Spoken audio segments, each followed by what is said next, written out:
Now tonight, the Auditor General's report on the Hustler Fund reveals a cocktail of poor financial reporting and record keeping that could see the government lose more than 8.2 billion shillings in unpaid loans.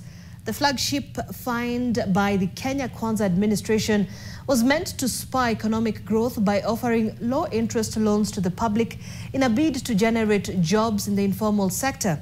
However, as NTV's Bridget Sangana reports, the 2022-2023 audit of the Hustler Fund has exposed gaps in its management. 3 years since it was launched, the Hustler Fund has been accessed by more than 21 million customers, two-thirds of whom have received more than 32 billion shillings. As of June 30th, an outstanding balance of more than 10 billion shillings had not been paid out of the total amount lent to borrowers.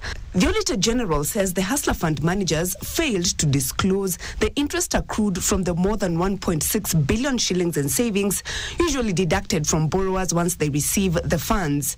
Additionally, 78% of the loans worth more than 8.2 billion shillings had been outstanding for more than 3 months during the review period.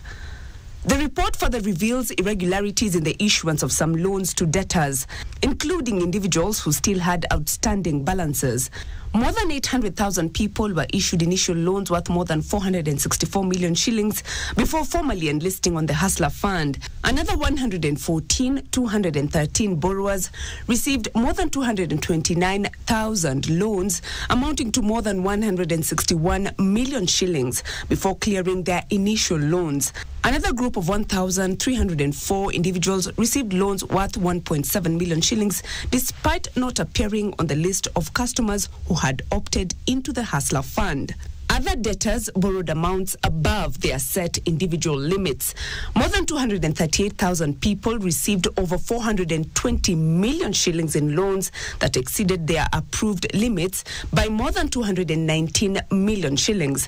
75 borrowers received loans totaling more than 774,000 shillings, surpassing their limits by over 378,000 shillings.